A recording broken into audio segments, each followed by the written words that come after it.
Welcome to In Conversation with MANWAR podcast. This podcast is brought to you by the Do Not Be a Bystander campaign. You can join us in raising awareness about bullying by visiting donotbeabystander.com, and be sure to subscribe to the channel to stay informed about upcoming episodes. The participants of today's podcast are Iram, Anaf, Shanzeh, and Aliyah. Welcome to our Bullying Awareness Podcast. I'm your host, MANWAR. Today, I'm joined by four young individuals who are ready to share their thoughts and insights on topic of bullying. They all have the same goal: stop bullying in school and in our communities. These young individuals are very passionate about addressing the bullying, and that's why you see them here today at the podcast. They are willing to empower others. Now, I'd like to introduce our participants here, today's podcast. Shanzeh. Hi. Iram. Hello. Anaf. Hi. Aliyah. Hi. Excellent. Thank you so much. I really appreciate. Thank you for joining today's podcast here with your valuable contribution and insights. And we will engage in a conversation that would be very open and honest. But also, I want to mention that the purpose here is to create awareness. It's more of a educational podcast, but feel free to share as much or as little as possible, but as you have to be comfortable with it. If you are not comfortable, do not share that information. Now that we have introduced our guest here, let's start. Bullying is a serious problem. It's a global issue that affects children in schools all over the world. It can happen in all different forms, we know, including physical, verbal, emotional, cyberbullying, which is nowadays a real problem. So my first question for Iram is, Iram, can you tell us what bullying is? And can you also talk about different types of bullying and give some examples, please? Yeah, so bullying is a type of continuous mistreatment towards another person. And some examples could be cyberbullying, physical or emotional bullying. And they all take place a lot, actually. So, yeah, they take place all the time, every day. And they should be reduced, but it's very hard to do so. Yeah, exactly. I agree with you. So I actually want to add something here. So if somebody is mean to you for today, but tomorrow that person is fine, no more meanness here, I don't see. Do you define that as a bullying?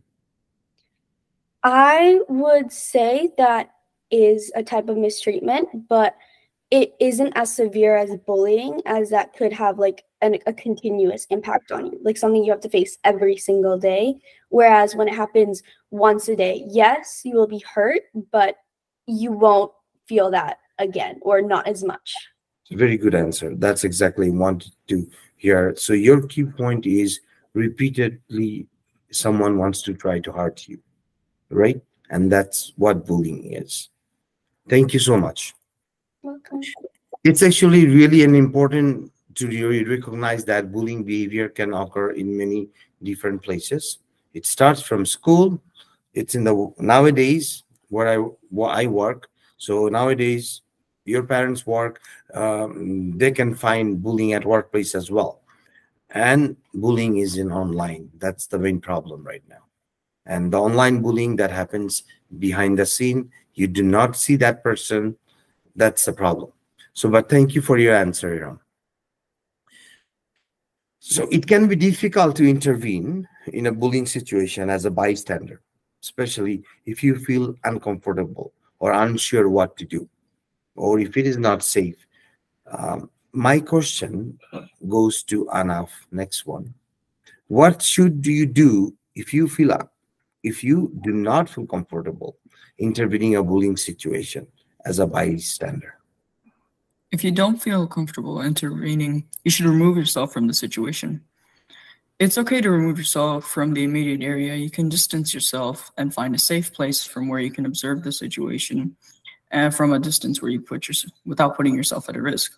Seek help from a trusted adult. If you're in a school or workplace setting, you can seek help from a teacher, supervisor, or another trusted adult.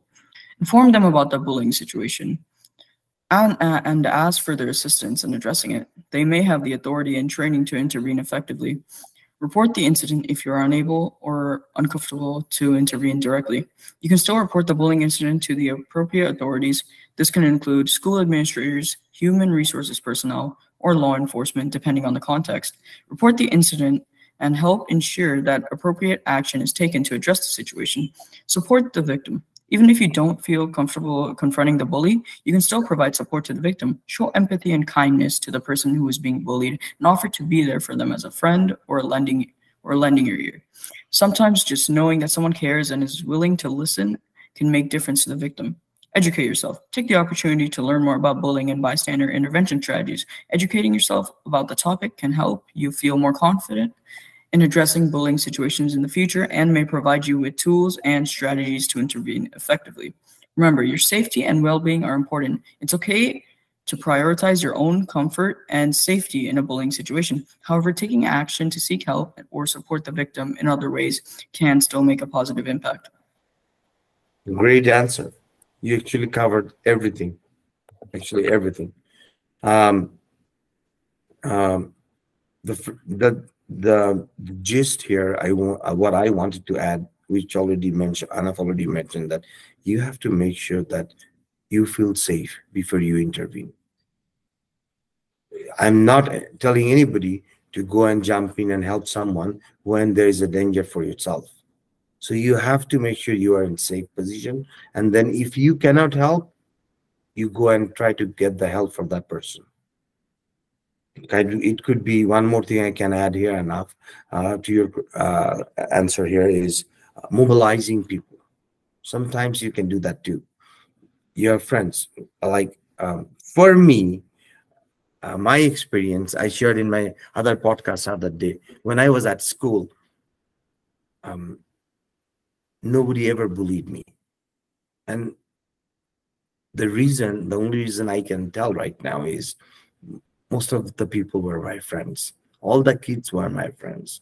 So what happened is, when I saw that all my friends are bullying someone, I eventually became a friend of that victim. And in that case, the bullying stopped. So what Anaf mentioned, the same thing. Try to be their friend, try to help, but always make sure that you're in safe. Thank you so much, Anaf. That's a great answer. So it can be difficult to know if someone is being bullied, as victim may be hesitant to come forward and talk to parents or trusted adult, anybody. So how do you know, and this question is for Shanzeh, how do you know that if someone is being bullied? What are some signs that can tell that, okay, maybe this person is being bullied? Can you shed some light on that? Well, I do believe that kids in modern society are better at hiding their feelings, which makes it hard for peers or even parents to notice indicators. But I feel like there are some behavioral and physical indicators that may help us, starting from they may isolate themselves from groups at school where they're alone, or even at home in their family life, they'll isolate themselves from their family. And I feel like they're also always look drained. They'll, from lack of sleep, also have infrequent attendance at school because they will have no motivation to go to school. And that means their grades will also plummet. And then there's the incident of where there's eating habits may decrease. You may see as a parent that their eating habits, they're eating less. Then they may have a sudden change of appearance where they want to change themselves or how they dress because they have a lack of self-esteem from the constant bullying. And One thing about these individuals is they can get very easily defensive and agitated. So if they feel the slightest bit provoked, they may lash out on you. And this is sometimes considered bad behavior from parents, but honestly, this is a defense mechanism for many from the constant bullying they experience. And if it's in the terms of physical bullying, you may see random bruises or injuries on the kid. And if it goes to the extent of individuals harming themselves from their mental health being affected, you may see scarring or cuts on them. Excellent. I think that's it. Thank you, Sanjay. You actually covered everything here. And there's one thing I want to add here. I don't know if you mentioned that. Sometimes kids, I mean, I talk to lots of parents on my activism work here, and so kids, sometimes I see a pattern here. They tell that, okay, when my son or daughter comes to home and they don't have their lunch box with them, some belongings missing, and they don't know, they don't tell. So this could be one of the signs too. We are talking, this is not definite, but what we, Shanze, and we are talking is this could be signs. So we need to, as a parents, actually, parents needs to watch out for these signs. Siblings needs to watch out for these signs, that if you see this in your brother or sister or your kids, then try to talk to that person. The bottom line is, if you suspect that someone may be a victim of bullying, it is important to reach out to them. Lord, do not let them feel alone and isolated. Thank you so much. It's a great answer, Shanzi. So we'll go to the next one. Cyberbullying and verbal bullying both involve intentionally hurtful behavior, but there are some differences between these two. So my next question for Alia: what is the difference between cyberbullying and verbal bullying? I'd say verbal bullying and cyberbullying aren't very different from each other, but cyberbullying is usually over a screen, while verbal bullying is in person, although both do use, both of them use words, and they usually like taunting. So cyberbullying is like a reoccurring thing, and verbal bullying is also a reoccurring thing, but the biggest difference is one being over screen and one being in person. Exactly. And one is you cannot tell who is doing that. Yeah. So behind the screen. So it is important. Thank you so much. Thank you so much, Alia. Great answer. So it is important to recognize that both cyberbullying and verbal bullying can be serious and has a long-lasting impact on people, on victims. So, and this should be taken, both should be taken seriously. Anybody else want to add anything to this question?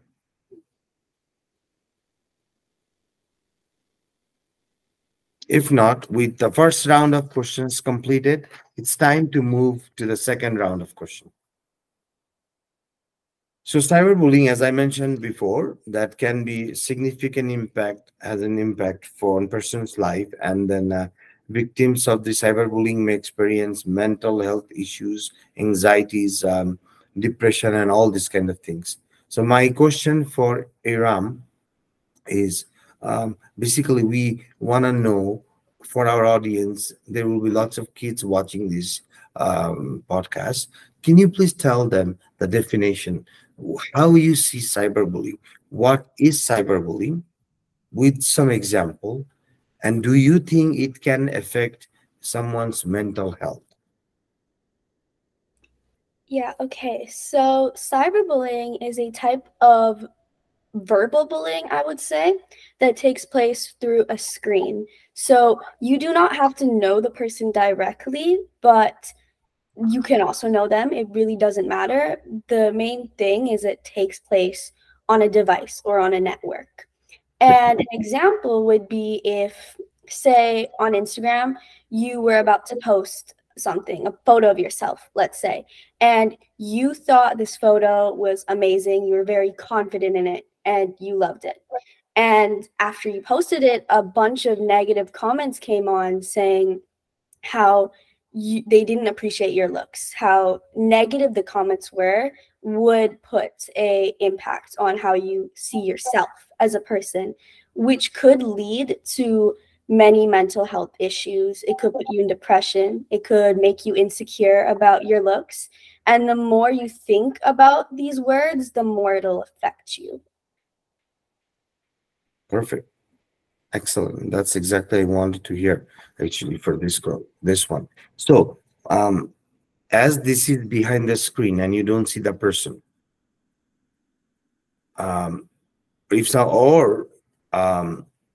if even maybe you even know the person, your friend forwarded a picture or a text or comments to your other friends. So what do you think your response should be for that case? How would you react? Well, there's many different ways to react to stuff like this. I think the most positive way to react to a situation like this is to think about the good things that come with the photo, to focus on yourself and not what other people think about you. Even when this photo is being forwarded to different people, you got to know that most of these people are people you don't even know most of the time. Maybe there might be a few you do know, but at the end of the day, it's someone's opinion that shouldn't even matter to you because they do not mean anything to you.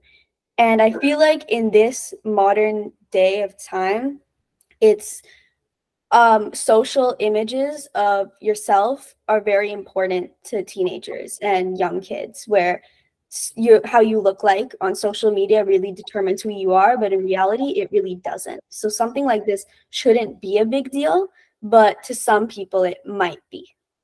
So if you know that if it's coming from your friend, then you should be, I think the step we can do is we can, with respect, individually, not in a group, let that person know that, okay, you forwarded my image or this my text, this is not right. Something Yes. like that. We need to let them know. We cannot bully them back, but we need to let them know that what you are doing, this is not right. This is, I guess, this is what you're trying to say, correct? Yeah. Excellent. Thank you. It is important to recognize that the seriousness of cyberbullying and we need to take steps to prevent and address this. Thank you so much. Victims of bullying often feel alone, isolated, afraid. Being a friend to someone who is being bullied can make a huge difference.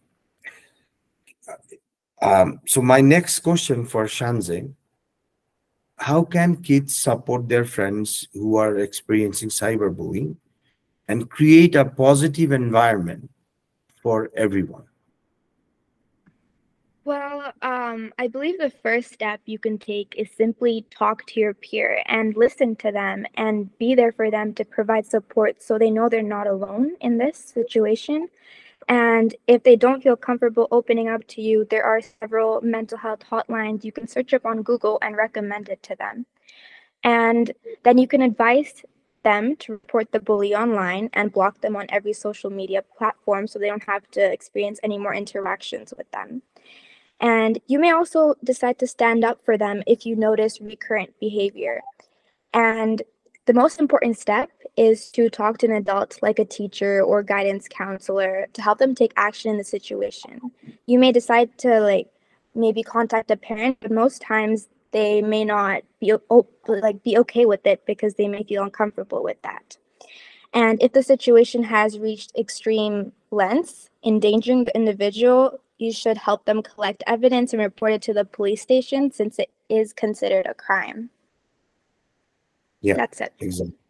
Exactly. That's a good answer. I want to share an experience here. Actually, I was through my website, a girl reached out to me that she's not for last couple months she's being bullied and the experience was horrible. So And she said, can I call you? I said, yeah, sure. Generally, I do not give out my number. So, but the way she was talking, I felt that she was going through a hard time. So I told her, okay, sure, give me a call. So I talked to her and she said, I didn't tell my parents. So I talked to her and I tried to convince her that, okay, why didn't you tell your parents? Then tell a trusted person. I do not have a trusted person. So that's what she said. And in that case, I couldn't find the answer for her. Then the only thing left for me is that I told her that, so you don't feel what Shanzeh just mentioned, that sometimes they don't feel comfortable. You all mentioned actually that they don't feel comfortable talking to parents about this. So I told her that, okay, how about, I don't know your dad, how about I talk to your parents? Do you want me to do that? And I was surprised. She just said, yeah, sure, please. Can you do that for me? So then I got nervous. Okay, I don't know her, that parents, I don't know her parents. Anyway, I ended up finding that her parent is a cop here, and dad is a cop in Edmonton. So I'm gonna call a cop and say somebody is bullying your dad, bullying your kid. I better have all the proof and everything, right? So anyway, I talked to her, everything, all the information like I gathered, and then I called him, and that guy listened to me. Actually, I called the station and he listened to me, and he had no idea. So lots of the time, parents do not have any idea, as much as they want to help, but if you don't share, they don't have any idea. So I told him, and he said, he listened to me, and he said, okay, we will talk to her, but thank you for letting me know. It's gone, it's done. I didn't hear from them anymore, actually. So anyway, after 3-4 months, I got a letter from that person, actually. And that person mentioned that you actually saved my daughter's life. She was in such a stage that she could not recover from there if you didn't tell us. So what you guys said, that it is so important to tell somebody. If you really do not have a trusted friend, if you do not at least tell someone, something good might come up. People are there to help. Also, I will, at the end of this show, I will be providing the bullying helpline number, and use that number. That number is there too. If you guys have any questions, you can always call them. It's a 1-800 number, and that's a Government of Alberta helpline just for bullying victims. So I think all the kids should have that information. Not for you. Sometimes you need it to help other people. That's it. But excellent. Thank you so much for your answer, Shanzeh. So there are different types of bystanders. Two common types, active and passive. These are we talk about these two a lot. So my next question is for Anaf. Why it is important to be an active bystander instead of a passive one?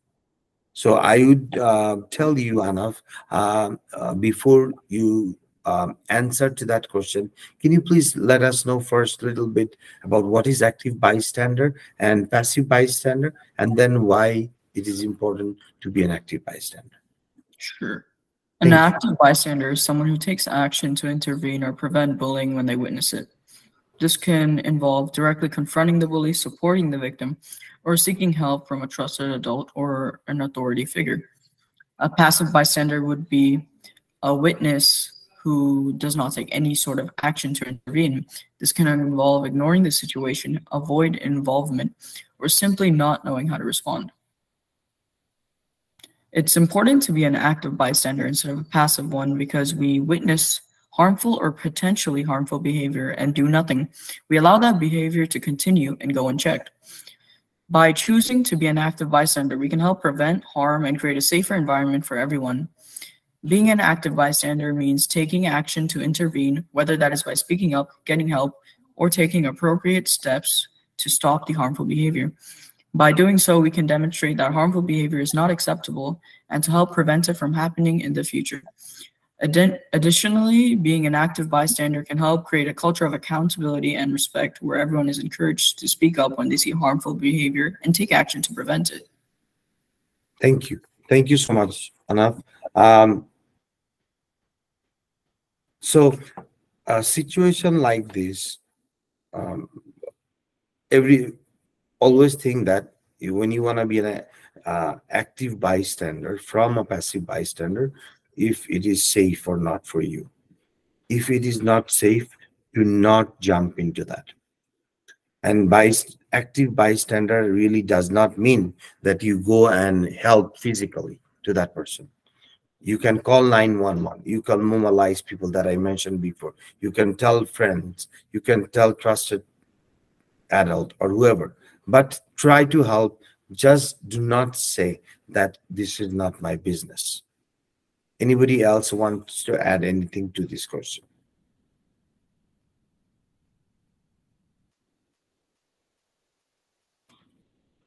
All right. So identifying if someone is being bullied may not be very clear, as bullying can happen in various forms. So my next question is for Alia. How can kids identify cyberbullying and know when they are being targeted? I'd say an individual, they can recognize when they're being cyberbullied, when they're receiving, like, constantly receiving hateful or negative comments towards their appearance or how they act usually. Like, this usually takes place online by unknown people that, like, obviously won't share anything about them. And they are usually, like, private accounts that comment on posts, and they always come back. Like, on every platform you have, they will come back and they will always comment something negative to make the person feel down. And that's when they can recognize that, yeah, this person is targeting me from, like, every social media platform I have. Yeah. Excellent. Thank you. Actually, it is important for all the children, everyone, well, to understand that this cyberbullying can happen to anyone. And that's not their fault. And as I mentioned before, if you suspect someone is being targeted and someone is being bullied, and please be there for that person. That is very, very important. Okay, excellent. So with this question, we completed second round, and we are at the final segment of this episode, which is a group discussion. I have only one question for everyone. And you guys will be honest and whatever you like to share about that. And it is more of a for our audience, they're watching, and we are going to tell them some solutions here. So you do not have to give a 2-3 minutes entire answer if you don't want to. I would say the form would be bullet forms. Like, I will say 5 actions or 3 actions you have. Tell them that these actions we can take to prevent. So come to the questions. What can we do as a group or as a community to prevent bullying? So I will start with Anaf. As a group or community, I would say increase awareness, as well as increase the number of active bystanders there are in the community, as eventually, if there's enough active bystanders, it will lead to bullying eventually just being stopped, because everyone would just hate the person, whoever bullied him. And in general, just helping the person being bullied and caring for them. Excellent. Thank you so much. Hiram? I feel like knowing why someone is being bullied is very important. Not mixing in with the crowd is something that's also very important. Just because other people are bullying them doesn't mean you have to. And another thing I would add is always get to know the person who is being bullied, because you never know what they're going through, and you won't know what type of person they are if you don't talk to them yourself. Exactly. Thank you. Alia. I think we could spread more awareness about this topic, and this is kind of adding on, but we could also try and comfort the person who is like who's the victim in the situation, who's being bullied, because if more people recognize that like millions of people are being bullied, the more and more that bullying will come to an end. True. I totally agree with you. Shanze. Well, first, I think people who are bullying, we should hold the bully accountable, because many times they don't face their consequences and they should be held accountable. And I think also parents should teach kids from a very young age how to use social media properly and how to use it with kindness instead of bringing people down. And I think also as a community, we could maybe hold events or clubs where you prioritize teaching young kids social skills, anger management skills, or even importance of friendships, where we also get to recognize bullying. And I feel like those all would be great steps to prevent bullying. Great. True. I like the part when you mentioned that we need to make sure that the person who is bullying is accountable for that. I mean, take the accountability, and say that, okay, this is what I did and I'm sorry for that. We need to confront that person. That's the first thing. Otherwise, that person would be doing the same thing to another person. Another victim will create, it will go on. So yes, excellent. Great answers, guys. So do you guys have any other comments that you guys missed you want to add here? So if not, I have a home assignment for you. Next day, when you go to school, can you do me a favor? Can you take 5 minutes and talk to one of your close friends, just one person, and just tell that person that if somebody bully you, I will be there for you. And I do expect the same. This is very simple, one sentence. And also tell that person that we do not want to be a bystander. Can you do that for me? Yes.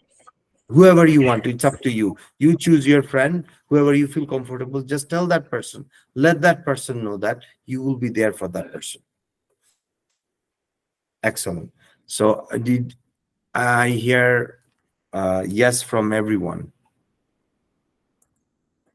Yes. All right. Yes. Excellent. Yes. So we come to the end of this podcast. I would like to thank our participants, Shanze, Iram, Anaf, and Alia. Thank you so much for listening to our today's podcast. Before we wrap up, I would like to remind our listeners that there are several resources available to help individuals dealing with bullying. The Government of Alberta Helpline provides support and advice to the victims, and the helpline can be reached at 1-888-456-2323. 1-888-456-2323. Bullying is never acceptable, as it has a negative impact not only the victim but also on the entire community. Therefore, it is our shared responsibility to take a stand against bullying and not to be a bystander. Thank you for joining in conversation with MANWAR Khan. We will see you next week.